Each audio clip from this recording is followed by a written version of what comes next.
এবারে হঠাৎ করেই চমকে দিলেন সবাইকে রাশমিকা মান্দানা। রাশমিকাকে এবার নাকি দেখা যাবে বলিউডের ভাইজান সালমান খানের সঙ্গে।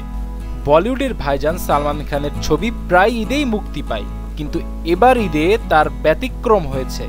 সম্প্রতি তিনি জানিয়েছেন আগামী বছর তার নতুন সিনেমা আসতে চলেছে, যার কারণে তার দর্শকরা এবার ঈদে একটু হলেও নিরাশ হয়েছে। কিন্তু এবার ঈদে নিরাশ হলেও সামনে বছর ঈদে হয়তোবা নিরাশ হতে হচ্ছে না।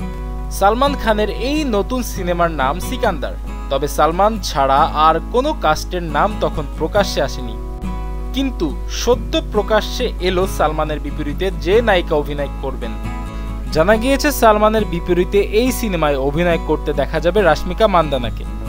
আজ নিজের ইনস্টাগ্রাম স্টোরিতে ছবি দিয়ে একথা তিনি নিজেই বলেন। রাশমিকা সাধারণত একজন দক্ষিণী ইন্ডাস্ট্রির নায়িকা।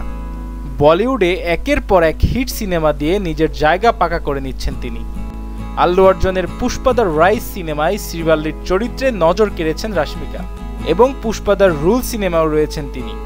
এছাড়াও বলিউডে রণবীর কাপুরের সঙ্গে অ্যানিমেলের মতো হিট সিনেমা দিয়েছেন তিনি। সালমান খান ও রাশমিকাকে আগেও পর্দায় দেখা গিয়েছে, কিন্তু সেটা সিনেমা নয়, বিগ বসের একটি শোয়ে। সাধারণত সালমান ও রাশমিকার বয়সের পার্থক্য যথেষ্ট। রাশমিকার বয়স মাত্র 28 বছর, অন্যদিকে সালমানের বয়স 58 বছর। তাদের বয়সের পার্থক্য প্রায় 30 বছরের। তাদের দুজনকে একসঙ্গে পর্দায় কেমন লাগবে অবশ্যই কমেন্ট সেকশনে জানাবেন।